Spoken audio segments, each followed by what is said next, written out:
Adams Óbvio. Autor: Robert R. Updegraff.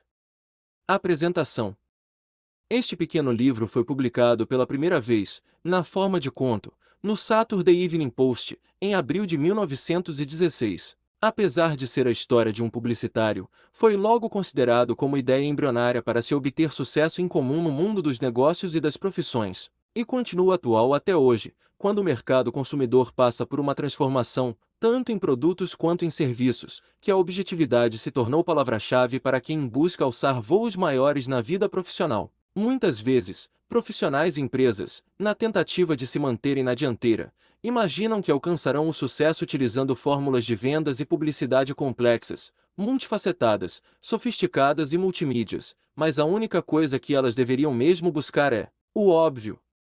Se você conseguir passar uma mensagem que lhe pareça óbvia, o mais provável é que ela também pareça óbvia para as outras pessoas, inclusive os clientes. E quando a mensagem é óbvia para os clientes, eles a entendem e compram o que você tem para oferecer. Ora, o seu objetivo não era conseguir exatamente isso? Quando alguém sugere uma estratégia simples e óbvia, muitas pessoas torcem o nariz, pois o que querem mesmo são propostas engenhosas, que fujam do óbvio. O autor deste livro alertou contra os perigos desse comportamento. O problema é que aquilo que é óbvio, normalmente, é tão simples e comum, que não exerce nenhum efeito sobre a imaginação nem oferece muito assunto para discussão, e todos nós gostamos de falar a respeito de ideias supercriativas, pirotécnicas e planos elaborados em jantares de negócios. Mas quase sempre essas ideias representam um gasto desnecessário e visam atender ao ego das pessoas, não ao objetivo real do plano, que é vender algo, ideia, produto ou serviço. Infelizmente, quando se pensa em empreender, a maioria das pessoas confunde criatividade com algo sofisticado, diferente, inédito, nunca o que é óbvio. O óbvio é simples demais. E esse pensamento, com frequência, leva as pessoas a criar mensagens, propostas, produtos vagos, confusos e muitas vezes, difíceis de entender, o que resulta em marketing ineficiente e dinheiro jogado fora. Quem estudar atentamente as mensagens aqui contidas aprenderá lições testadas e comprovadas pelo tempo, e, assim, melhorará sua produtividade, seu marketing pessoal, e aproveitará todas as oportunidades em sua carreira. À primeira vista, alguém pode considerá-la apenas um conto publicitário. Mas há uma ideia básica e simples nessa história, que é ao mesmo tempo universal e eterna. Um homem estava sentado sozinho à janela do salão Dickens do célebre restaurante Tip Top, em Chicago. Ele tinha acabado de jantar e, aparentemente, esperava que servissem o café. Dois homens entraram e se sentaram em uma mesa próxima. No mesmo instante, um deles avistou o que estava à janela. "Sabe aquele sujeito ali?" Cochichou para o companheiro. "Sei", disse o outro, olhando com desinteresse na direção indicada. "Ele é Adams do Óbvio." "Ah, é?" E dessa vez ele quase se revirou na cadeira para ter uma boa visão do homem a respeito do qual mais se falava no meio publicitário. "Comunzinho ele, hein?" "É, só de olhar ninguém diz que é o famoso Adams do Óbvio, da maior agência de publicidade de Nova York. E, para falar a verdade, não consigo entender por que ele é tão idolatrado no mercado. Eu já o ouvi falar umas 2 ou 3 vezes nas reuniões da associação publicitária, mas ele nunca disse nada que eu já não soubesse. Mesmo assim, parece que ele impressiona muita gente. Confesso que para mim foi uma decepção. É engraçado, mas é desse jeito que a maioria dos que vêm de fora falam de Adams. No entanto, esse simples sujeito foi a peça-chave, o diferencial, para o enorme sucesso de grandes empresas. Agora mesmo, enquanto esses homens falam sobre ele, Adams está focado, desenhando esboços e fazendo anotações no verso do cardápio do restaurante, não deixando passar detalhes sobre o que vê. A quem olhasse seus rascunhos, o que veria não faria sentido, mas deve tê-lo agradado, pois ele balançou energicamente a cabeça em sinal de aprovação e pôs o cardápio no bolso enquanto o prestativo garçom o ajudava com seu paletó. Meia hora depois, o telefone soou na biblioteca de uma suntuosa residência no estado de Iowa. Tocou mais uma vez antes que o homem que estava acomodado na grande poltrona de mogno em frente à lareira se levantasse para atender a ligação. "Alô?" disse, rispidamente, fechando a cara diante da intromissão. "Alô? Olá. Ah, é você, meu caro Adams." Não achei que fosse me retornar tão rápido. Onde está? Em Chicago? Você tem algum plano? Tem? Bom, fiquei aqui sentado pensando a respeito e mastiguei 3 charutos até o talo tentando descobrir o que fazer. Depois, silêncio na suntuosa biblioteca. A seguir, uma série do que pareciam grunhidos de aprovação. Entendo sua ideia. Sim, acho que vão fazer isso, lógico. Tenho certeza de que terão de fazer. Foi uma ótima sacada e aposto que dará um jeito no problema. Certo, pegue o trem noturno e enviarei o motorista para lhe pegar na estação de manhã. Boa noite. Por um longo minuto o homem ficou de pé e olhou para a lareira, pensativo. Que diabo? Como nenhum de nós pensou nisso? É a coisa mais natural do mundo, mas tivemos de trazer um homem lá de Nova York para nos mostrar isso. De todo jeito, esse Adams é uma maravilha. Tendo feito essas observações para as paredes, ele puxou e fumou um quarto charuto. Mas essa é outra história. Estamos começando do fim. Para conhecer Adams óbvio e entender o segredo de seu sucesso, devemos começar pelo início de sua vida. É uma interessante história, a de um menino pobre chamado Oliver B. Adams, que começou a trabalhar numa pequena mercearia numa cidadezinha da Nova Inglaterra e progrediu até ser conhecido em toda a parte no mundo empresarial como Adams óbvio. Ao que parece, Adams veio de uma família de gente muito pobre e trabalhadora. Teve apenas a educação precária fornecida pelas escolas do interior e, aos 12 anos, com a morte de seu pai, começou a trabalhar em uma mercearia. Era um menino bem comum. Não se destacava particularmente pela iniciativa e raramente tinha uma ideia brilhante, mas ainda assim, de algum modo estranho, o faturamento da mercearia cresceu com regularidade e continuou a crescer ano após ano. Ninguém que conhecesse o velho Ned Snow, o dono, diria que alguma parcela do crescimento era crédito dele, pois Adams não era do tipo que cresce, a não ser para dentro. Bem, as coisas seguiram sem novidades até que o velho Snow adoeceu e, logo depois, morreu. A loja foi vendida e Oliver ficou sem o emprego. Dos 6 anos seguintes ninguém sabe como foi sua vida e ele mesmo tem pouco a dizer. Quando a mercearia foi vendida, Adams pegou o pouco dinheiro que conseguirá economizar e partiu para Nova York. Passou a trabalhar no mercado municipal durante o dia e estudar no período noturno. Então, um dia, algo aconteceu. Perto do fim do último ano do ensino médio, o diretor organizou uma série de palestras educacionais voltadas aos alunos mais velhos. A primeira foi de James B. Oswald, presidente da famosa Oswald Advertising Agency. Oswald estava no auge de sua carreira naquela época e foi o palestrante mais interessante e instrutivo, capaz de adaptar sua mensagem às necessidades dos ouvintes, o que explicava por que era bem-sucedido como publicitário. O jovem Adams ficou encantado com a palestra. Era sua primeira visão do mundo dos negócios e pareceu-lhe que Oswald era algo como o homem mais fantástico com quem já havia se encontrado, e ele esperou ao final da palestra para se apresentar e cumprimentar pessoalmente o publicitário. No caminho de casa, pensou no que Oswald dissera a respeito do mercado publicitário. Enquanto se preparava para dormir no quartinho dos fundos do 3º andar, deliberou com calma a respeito daquele homem e concluiu que ele devia ser um grande profissional. À medida que puxava a coberta para si e se aconchegava nos travesseiros, decidiu que queria trabalhar com publicidade. E, ao passo em que se ajeitava para dormir, teve certeza de que queria trabalhar para alguém como James B. Oswald. Na manhã seguinte, quando acordou, os 2 últimos pensamentos se uniram: queria trabalhar com publicidade e para James B. Oswald. A coisa natural a fazer, então, para Oliver Adams, pelo menos, era ir diretamente contar seu propósito ao cavalheiro em questão. Embora a ideia lhe amedrontasse um pouco, nunca lhe ocorreu, nem por um minuto, fazer outra coisa. Assim, às 2 da tarde daquele mesmo dia, ele pediu 2 horas de folga no mercado, já que o movimento era baixo naquele horário, e, depois de engraxar os sapatos e escovar as roupas cuidadosamente, partiu para o grande edifício comercial que abrigava a Oswald Advertising Agency. Dr. Oswald estava ocupado, informou-lhe a garota da recepção, que comunicara sua presença ao grande homem pelo telefone. Oliver pensou um minuto. Diga a ele que posso esperar por 1 hora e 10 minutos. A garota ficou espantada, pois não era comum que as pessoas dissessem esse tipo de coisa ao chefão. Mas havia algo no jeito direto do rapaz que parecia tornar a mensagem perfeitamente natural. Para a própria surpresa, ela repetiu para o presidente exatamente como a ouvirá. Ele o receberá em cerca de 20 minutos, ela anunciou. Da entrevista em si, James Oswald adorava contar, adentrou ao recinto o jovem Adams, sério como um diácono. Eu só me lembrei de que se tratava de um dos jovens da noite anterior quando ele se apresentou e mencionou o nosso encontro.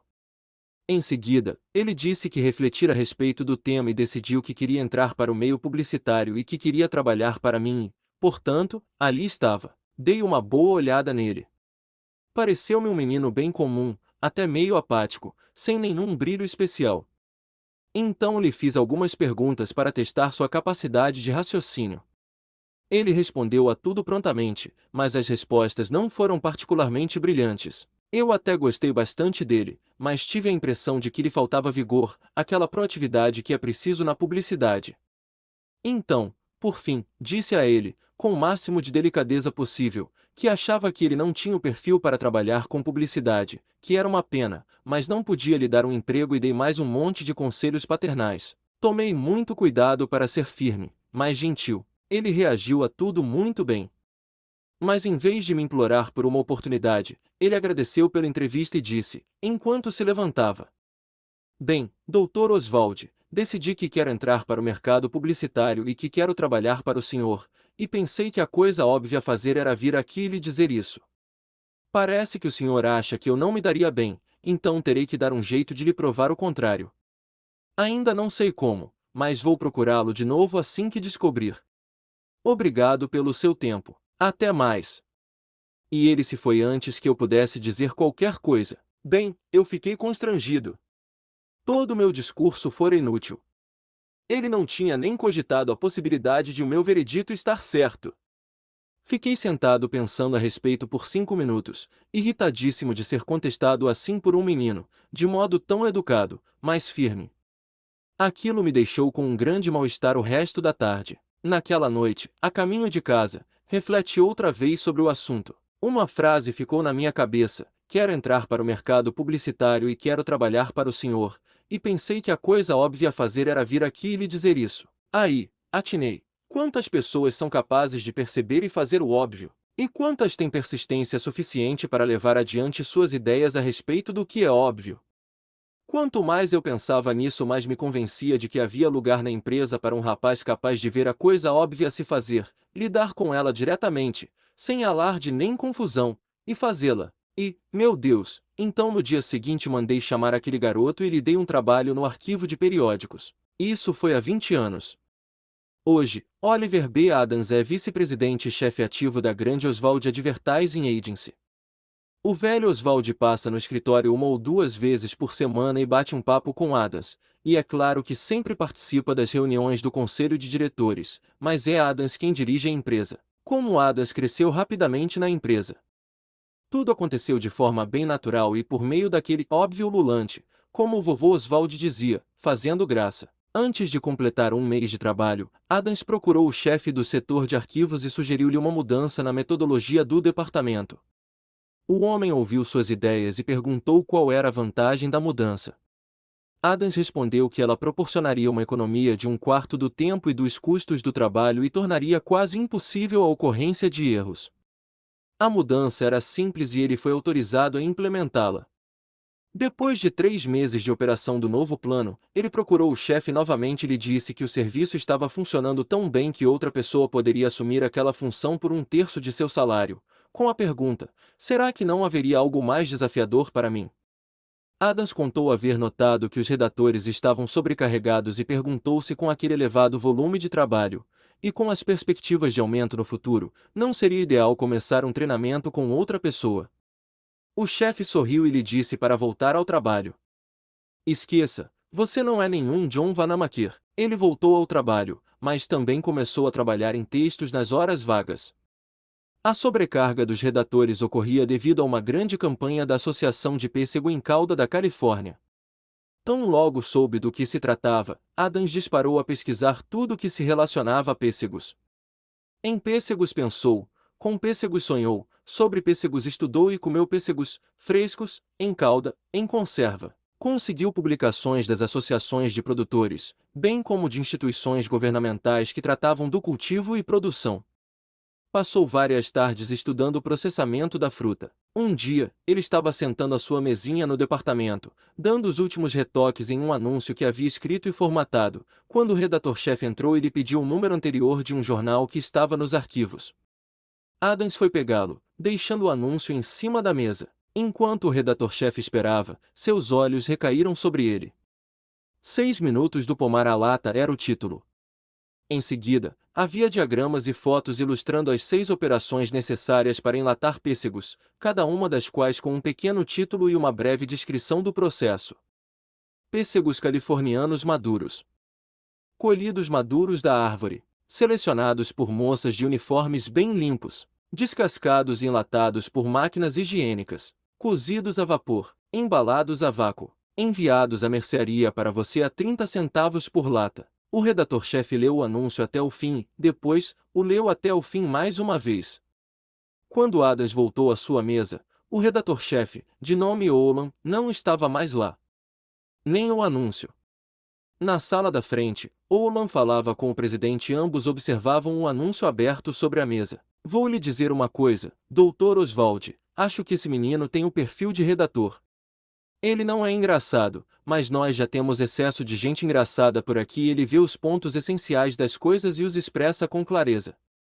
Para falar a verdade, ele disse algo que nós lá em cima estamos tentando dizer há uma semana, tendo de gastar para isso um anúncio de 3 páginas e meia.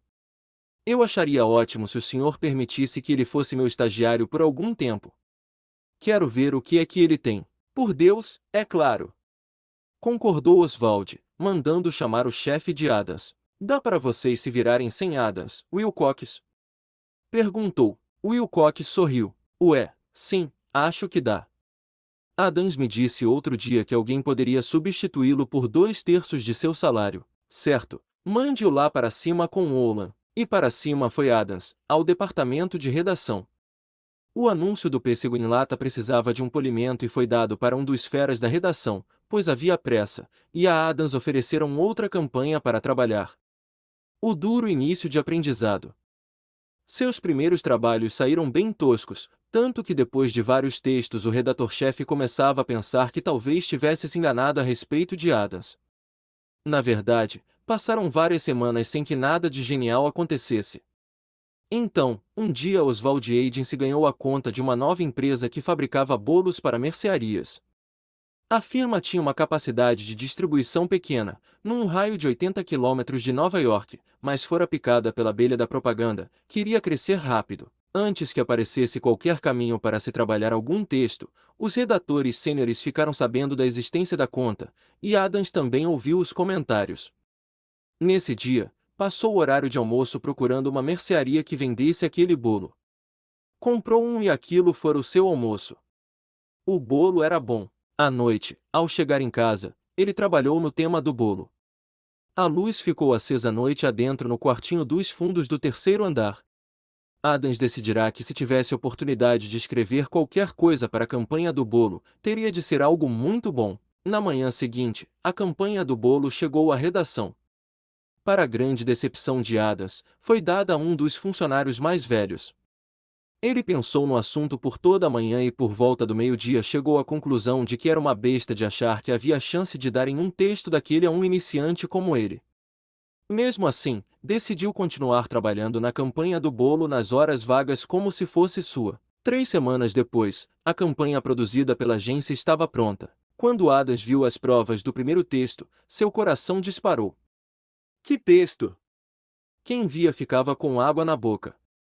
Os anúncios de comida de Preston eram famosos, mas nesse ele se superara. Adams se sentiu completamente desencorajado. Ele nunca conseguiria escrever algo semelhante, nem em 1 milhão de anos. O anúncio era uma peça especial de literatura. Pegava um simples bolo de 15 centavos e o transformava em um manjar dos deuses. O plano de veiculação da campanha era de 6 meses e Adams observou cuidadosamente cada um dos anúncios, chegando à conclusão de que tinha muito a aprender com aquele tal de Preston em termos de texto. 4 meses depois, apesar dos anúncios maravilhosos publicados nos grandes jornais e nos tabloides de bairros, chegaram murmúrios de insatisfação por parte da Golden Brown Cake Company, a fabricante do produto. Eles gostaram do anúncio, concordavam que era o melhor anúncio de bolo já feito. A empresa estava crescendo de algum modo, mas as vendas não aumentavam tanto quanto eles previram para o investimento. Ao fim de mais um mês, estavam mais decepcionados do que nunca e, por fim, no término dos 6 meses, anunciaram que descontinuariam a campanha, pois não fora tão lucrativa quanto esperavam. Adams ficou arrasado, como se fosse o próprio Oswald. Ele havia se interessado muito por aquele negócio do bolo. Na noite em que ficou sabendo da decisão da empresa, foi para casa triste. Ao chegar, ficou pensando na Golden Brown Cake. Depois de algum tempo, tirou da gaveta um envelope grande com os anúncios que escrevera para a campanha meses antes. Releu-os, pareciam simples demais se comparados aos de Preston. Então, ele olhou para alguns cartazes de anúncios que preparara para circulação em bondes. Em seguida, pegou um novo cartaz e pintou-o com aquarela. Ele sentou, olhou para tudo aquilo, pensou e pensou e pensou. Depois dedicou-se a revisar todo o trabalho feito meses antes, polindo-o e fazendo mudanças aqui e ali. À medida que trabalhava, suas ideias começavam a borbulhar. A nova campanha para o bolo. Eram quase 3 da manhã quando Adams finalmente apagou a luz e foi se deitar. Na manhã seguinte, foi para o escritório com opinião formada a respeito do que devia fazer. Às 10 da manhã, ligou para a diretoria e perguntou se podia ver Dr. Oswald. Às 11, Dr. Oswald tirou os olhos do último texto da campanha de Adams para o bolo e sorriu. Adams, disse ele, acho que você matou a charada. Os anúncios que fizemos eram maravilhosos, mas não falamos realmente nada dessas coisas que você aponta aqui. Fizemos propaganda demais e venda de menos. Acho que com esse seu plano posso ir lá e trazer aquele povo de volta. Às 3 da tarde, Adams foi chamado ao escritório do presidente. Meu caro, Adams, disse Oswald, ao se sentar, a Golden Brown Cake Company voltou para nós para valer. Eles disseram que acham o plano ótimo, então vamos fazer outra campanha. Agora, quero que você leve esse material para Olan e o repasse com ele.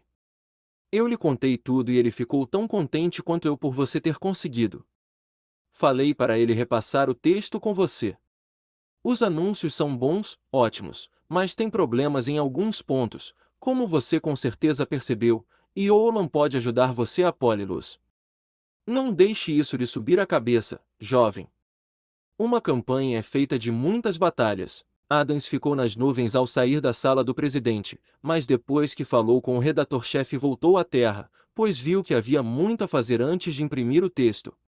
No entanto, suas ideias principais seriam levadas adiante.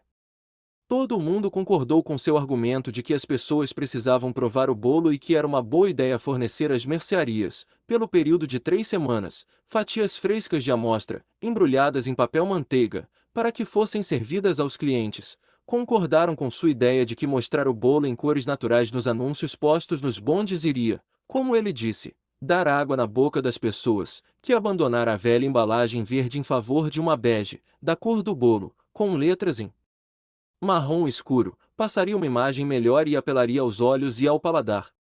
Adams aprenderá essas coisas no tempo da mercearia da Nova Inglaterra e lhe pareciam perfeitamente naturais. Pareceram também a Oswald Olan e a todos os outros, depois que ouviram o plano, e cada um deles se perguntou por que não pensara nelas antes. Antes do fim da primeira semana da campanha de degustação, as vendas começaram a mostrar um crescimento substancial e no fim do mês, que normalmente era um dos piores do ano, a Golden Brown Company constatou um aumento de quase 30% nas vendas. E isso marcou o início de uma das campanhas locais mais bem-sucedidas que a agência Oswald já conduziu. Sim, o anúncio era simples e quase rústico, é fato. Mas exalava o cheirinho de uma cozinha de vó em dia de bolo e falava da padaria limpa e arejada onde os bolos eram assados. Na verdade, era tudo tão simples que era quase certo que seria dispensado se a campanha anterior não tivesse falhado. Alguns meses depois, houve uma reunião muito importante na sala da diretoria da Oswald Advertising Agency. Os executivos da Monarch Hat Company estavam reunidos às portas fechadas com o presidente e o redator-chefe. Conversas, relatórios de vendas e queima de charutos ocorreram em partes quase iguais por cerca de 3 horas. Ao que parece, a Monarch Hat Company tinha 2 lojas de chapéus em uma grande cidade do sul, uma delas dava lucro, enquanto a outra sempre ficava para trás. Eles não queriam fechar nenhuma das duas, pois a cidade era grande o suficiente para ter 2 lojas, mas não aguentavam mais continuar perdendo dinheiro. Eles já tinham enfiado centenas de dólares em uma campanha publicitária, que fez com que a loja próspera crescesse mais, mas não tirou a outra do vermelho. Era preciso fazer alguma coisa e rápido. A conferência durou mais ou menos até a hora do almoço, mas sem qualquer resultado. Tudo o que era sugerido ou já haviam tentado ou era impraticável. Bem, senhores, disse Oswald, finalmente, passamos 3 horas discutindo o que deve ser feito, mas me parece que a primeira coisa a fazer é descobrir qual é o problema. Vocês podem me dar 2 semanas para descobrir isso e, então, nos encontramos para outra reunião? Estavam exaustos e com fome, e todos ficaram de acordo, sim, eles dariam as 2 semanas. Qual é a sua ideia? Perguntou o redator-chefe, depois que todos partiram. Oswald olhou para ele de modo bem sério. Oulan, eu vou arriscar. Se tivesse tempo, iria lá eu mesmo e investigaria, mas não tenho.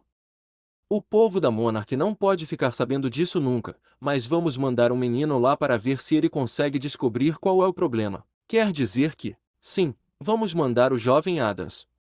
Tenho a leve impressão de que há algo obviamente errado com essa empresa, algo que não tem nada a ver com relatórios de vendas nem com o movimento, e se houver, aposto que aquele rapaz, comum e simples como é, vai descobrir. Parece-me que o apelido dele é óbvio. Talvez seja besteira minha, um feeling sem mais explicações, mas vou tentar. Adams, disse o presidente ao rapaz diante dele, a Monarch Hat Company tem 2 lojas, uma delas dá lucro e a outra não. Eu quero que você vá lá e descubra, sem perguntar, é lógico, qual das lojas não está dando lucro e por quê. Pegue um pouco de dinheiro no caixa e vá lá amanhã de manhã. Só volte quando tiver uma certeza razoável de que sabe a resposta. Adams foi. Foi direto para um hotel quando chegou à cidade, registrou-se e deixou a mala. Depois, procurou o endereço das 2 lojas da Monarch. Em 20 minutos achou uma delas, localizada na esquina de 2 ruas importantes, com uma entrada chamativa e vitrines nas 2 ruas. A outra ele encontrou 45 minutos depois, também localizada em uma esquina, na Rua do Mercado, a principal rua de comércio da cidade. Mas Adams se espantou, quando achou a loja, com o fato de que passará por ela 3 vezes enquanto a procurava. Adams parou do outro lado da rua e examinou a loja. Ela tinha uma frente pequena na Rua do Mercado, mas uma enorme vitrine na rua ao lado. Ele pensou por um momento e teve um estalo, era muito difícil enxergar a loja. Mesmo que eles investissem muito em propaganda pesada, os benefícios iriam para outra loja, que tinha entrada chamativa, apesar de não ficar na prestigiada Rua do Mercado. Era isso, ele tinha certeza de que esta era a loja que dava prejuízo. Enquanto a observava, notou que mais pessoas subiam do que desciam por aquele lado da Rua do Mercado, o que significava que, à medida que se aproximavam da loja e de sua vitrine lateral à esquerda, tinham de olhar para frente, atentos aos sinais do policial para atravessar, e, ao fazê-lo, davam as costas à grande vitrine. Nem mesmo as pessoas que desciam pelo mesmo lado da rua tinham uma boa visão da vitrine, pois passavam perto do meio-fio, com muita gente entre eles e a loja. Adams contou o número de pessoas em períodos de 5 minutos e descobriu que a quantidade daquelas que subiam por aquele lado da rua era quase 50% maior do que as que desciam. Em seguida, contou os que passavam do outro lado e concluiu que o número de pessoas que desciam por ali era quase 50% maior do que as que subiam. Evidentemente, a loja pagava quase 2 vezes mais do que deveria pagar de aluguel por causa daquela vitrine lateral. E ali, na Rua do Mercado, o aluguel devia ser enorme. No entanto, ninguém via a loja, ninguém conseguia achá-la com facilidade. À noite, no hotel, ele pensou, riscou, fez diagramas. Sua teoria parecia se sustentar, ele tinha certeza de que estava certo. Na noite seguinte, depois de estudar a situação mais um pouco e obter do gerente da loja alguns dados de vendas e preço do aluguel, pegou o trem de volta para Nova York. Alguns meses depois, assim que o contrato de locação expirou, a loja mudou de endereço. Adams resolvera a charada. Era uma questão realmente muito simples, quando se conhecia a resposta. Foi nesse eterno pendor de Adams para o óbvio em que me apoiei. Ele não se deixa desviar dos fatos. Adams os encara diretamente e depois parte para análise. E isso é vencer metade da batalha, Oswald disse para o redator-chefe. Esse foi o começo de uma série de acontecimentos que elevaram o status de Adams na agência de Oswald, até ele, por fim, possuir ações da empresa. Nada de espetacular ou muito genial acontecerá em qualquer destas histórias. Foram apenas resultados da análise racional da situação e do bom senso na execução dos planos.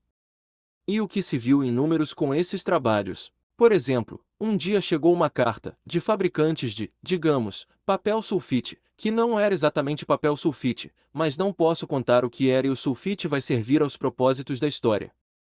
Bom, a carta dizia que eles estavam interessados em anunciar e indagava se algum funcionário da agência poderia ir até a fábrica para discutir o assunto com eles.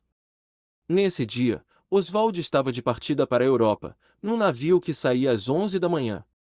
A carta chegou de manhã e aconteceu que Adams estava na sala do presidente quando ele a pegou para ler. Você quer ir conversar com eles, Adams? Perguntou Oswald, com um sorriso enigmático, estendendo-lhe a carta. Ele gostava de experimentar novas combinações de homens e tarefas. Quero, claro, disse, com um rosto iluminado de prazer com a perspectiva da missão. Então, vá, e boa sorte para você, disse o chefe, virando-se para resolver os últimos detalhes da viagem. Adams foi à fábrica na manhã seguinte. O presidente lhe perguntou se achava que seria uma boa ideia fazer anúncios de papel sulfite. Adams disse que não podia responder antes de conhecer melhor a indústria e o produto. Era preciso saber dos fatos.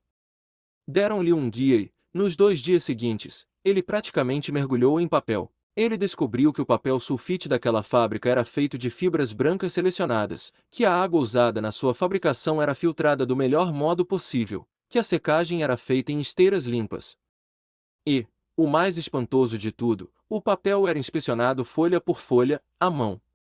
Esses fatos não eram de conhecimento geral na época e Adams viu grandes possibilidades de publicidade. No 3º dia, ele ficou trancado em seu quarto no hotel, tentando fazer alguns anúncios. Levou-os consigo, no fim da tarde, e foi falar com o presidente da empresa de papéis. Este deu uma olhada neles e resmungou. Estava evidentemente decepcionado. O coração de Adams disparou, falharia na sua primeira apresentação de uma campanha, mas não sem lutar. O presidente balançou-se para frente e para trás na cadeira por alguns minutos. Meu jovem, disse ele, finalmente, todo o papel sulfite bom é feito de fibras brancas cuidadosamente selecionadas. Citando o anúncio em suas mãos, todo o papel sulfite de qualidade é feito com pura água filtrada, todo bom papel sulfite é seco em esteiras limpas, todos os bons papéis são inspecionados à mão. Eu não precisava de um publicitário de Nova York para vir aqui me contar isso. O que eu queria eram ideias originais. Todo mundo sabe dessas coisas sobre o papel sulfite. Ah, é mesmo? Perguntou Adams. Eu nunca soube disso. Nossa agência compra anualmente muitos milhares de dólares de papel sulfite, mas me arrisco a dizer que não há uma única pessoa lá que saiba algo da fabricação de papel, salvo que os de boa qualidade são feitos de fibras. Veja bem, Dr. Merritt, nenhum de nós fabrica papel e ninguém nunca nos contou essas coisas. Eu sei que não há nada muito especial nesses anúncios. Eles são simplesmente informativos. Mas acredito, sinceramente, que o fato de mencionarem as qualidades de seu papel mês a mês, de forma simples e direta, faria, em um tempo relativamente curto, com que as pessoas começassem a pensar que seu papel é especial. O senhor ficaria 2 ou 3 anos à frente dos seus concorrentes, e no momento em que eles começassem a fazer anúncios semelhantes aos seus, o nome do seu produto já estaria gravado na memória do público. Seria quase sinônimo do melhor papel sulfite vendido. Merritt estava evidentemente impressionado pela lógica de Adams, mas ainda hesitava. Mas seremos motivo de piada para todos os fabricantes de papel do país quando nos virem sair por aí falando desse jeito sobre o nosso papel, como se todos os outros não fossem fabricados do mesmo jeito. Adams inclinou-se para a frente, olhou no fundo dos olhos de Merritt e disse: Dr. Merritt, para quem exatamente o senhor quer anunciar? Para fabricantes ou para compradores de papel? Entendi o que você quer dizer. É isso mesmo. Estou começando a perceber que a propaganda não é um negócio mágico, mas, como tudo mais, apenas bom senso elementar. E Adams voltou para Nova York com o contrato para uma campanha de 1 ano, a ser conduzida como Oswald Agency achasse mais adequado. A campanha foi um sucesso desde o início. Todavia, ao analisá-la, via-se que Adams não tinha feito nada além do óbvio. No devido tempo, Oswald, ainda na Europa, soube do sucesso de Adams na condução da conta, e no devido tempo chegou uma nota de felicitações do presidente, e o que intrigou Adams é que o envelope estava endereçado ao Adams óbvio. O apelido se espalhou logo pela empresa toda e pegou. A campanha de papel sulfite ficou famosa e com ela Adams e com ele o apelido. Então ele passou a ser conhecido entre os publicitários do Atlântico ao Pacífico, e talvez não mais do que meia dúzia de pessoas saibam seu nome verdadeiro, pois ele sempre assina apenas O.B. Adams, a revolução nos anúncios. Quase todas as revistas publicadas passaram a mostrar a influência da obviedade de Adams. Os anúncios dos chapéus Monarch, por exemplo, eram sempre ilustrados com homens de corpo inteiro, o que tornava os chapéus pequenos e insignificantes. Vamos mostrar o chapéu e não o homem, disse Adams, um dia, ao olhar para uma das fotos originais, em tamanho grande, no departamento de arte. Se os homens pudessem ver esta foto neste tamanho, comprariam o chapéu. Mas perdemos muito quando ela é reduzida. Em seguida, pegou uma tesoura e começou a recortar a excelente foto de todos os lados, até que nada mais restou além de um chapéu, um rosto sorridente e um detalhe de colarinho e gravata. Agora, disse Adams, colocando o recorte sobre uma página de revista, quase toda preenchida por ele, publique isto e ponha o texto no canto esquerdo. Hoje em dia é comum encontrarmos, nas páginas das revistas, rostos de tamanho quase natural sorrindo para nós. Assim, vejam só, Adams foi o próprio Griffith asterisco da publicidade, com seus close UPS. Tanto um quanto o outro apenas fez o óbvio. Adams descobriu também que os anúncios não tinham de berrar sua mensagem em tipos garrafais. As pessoas leem anúncios de 4 páginas, em tipo pequeno, provou ele, desde que sejam interessantes e dramáticos como toda boa história. Uma forma bem óbvia mesmo de falar a respeito das empresas, quando se pensa a respeito. Talvez seja surpreendente para algumas pessoas o fato de que Adams não é o tipo de homem particularmente interessante de se conhecer, ele é até chato, na verdade. Não tem nenhuma das características normalmente atribuídas aos gênios, não é temperamental. Desde aqueles primeiros dias, trabalhou em muitas campanhas difíceis, aconselhando aqui, orientando lá, retraindo-se algumas vezes, cometendo erros, mas nunca o mesmo por 2 vezes. Com seu talento, diagnosticou a causa de inúmeras empresas doentes e devolveu-lhes a saúde e o saldo bancário positivo. Ajudou empresas de fundo de quintal a se transformarem em grandes indústrias. Modificou a rotina de café da manhã do país. Transformou marcas de produtos em substantivos nos dicionários. Mas, apesar de toda sua experiência e reputação, conhecê-lo não é uma experiência interessante, a menos que você o pegue, como eu, em casa, sentado confortavelmente, em frente à lareira, fumando gostosamente um bom charuto e fazendo discursos. Foi em resposta ao meu questionamento sobre como ganhou o apelido de Adams óbvio que ele me contou alguns dos fatos que acabei de relatar. Não nasci sabendo o óbvio, disse ele. Há muito tempo o Dr. Oswald me rotulou de Adams óbvio. Naquela época, eu nem parava para pensar se algo era óbvio ou não. Só fazia o que me ocorria naturalmente depois de refletir sobre a questão. Não tenho mérito nenhum nisso. Não conseguiria agir de outro jeito. Então, insisti, por que mais pessoas não fazem o óbvio? O pessoal que trabalha com você diz que eles vivem passando horas imaginando o que você vai sugerir, depois de eles próprios tentarem concluir o que é o óbvio a fazer. E, mesmo assim, você os surpreende sempre. Adams sorriu. Bom, desde que me colocaram esse apelido pensei muito na questão e cheguei à conclusão de que entender o óbvio pressupõe análise, e análise pressupõe pensamento e acho que o professor Zueblin está certo quando diz que pensar é, para muitas pessoas, o mais difícil dos trabalhos, que por isso elas evitam o máximo que podem. Elas procuram um caminho fácil, um atalho, um truque ou jeitinho que chamam de a coisa óbvia a fazer, mas chamá-la assim não faz com que seja isso mesmo. Essas pessoas não coletam e analisam todos os dados antes de decidir o que é de fato óbvio e, portanto, ignoram o primeiro e mais óbvio dos princípios administrativos. Quase sempre essa é a diferença entre o pequeno e o grande empresário e o nível de sucesso de um e do outro. Muitos pequenos empresários sofrem de um astigmatismo administrativo grave, que poderia ser curado se praticassem o gesto óbvio de chamar um especialista em negócios para corrigir sua visão e lhes dar uma perspectiva verdadeira de seu negócio e de seus métodos. E o mesmo pode-se dizer também de muitas grandes empresas. Algum dia, ele continuou, muitos empresários vão acordar para o poder e a sensatez do óbvio. Alguns já acordaram. Theodor Weil, por exemplo, se preocupou com a ociosidade do telégrafo, que ficava parado diariamente, durante 8 horas, e teve a ideia da carta noturna, para aumentar o movimento durante as horas ociosas e gerar novos negócios. O que poderia ser mais óbvio? Estude a maioria dos homens que ganha mais de $100.000 por ano.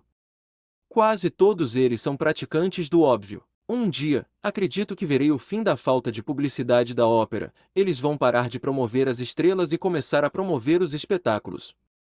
Farão o óbvio e anunciarão as óperas para pessoas que no momento não vão à ópera.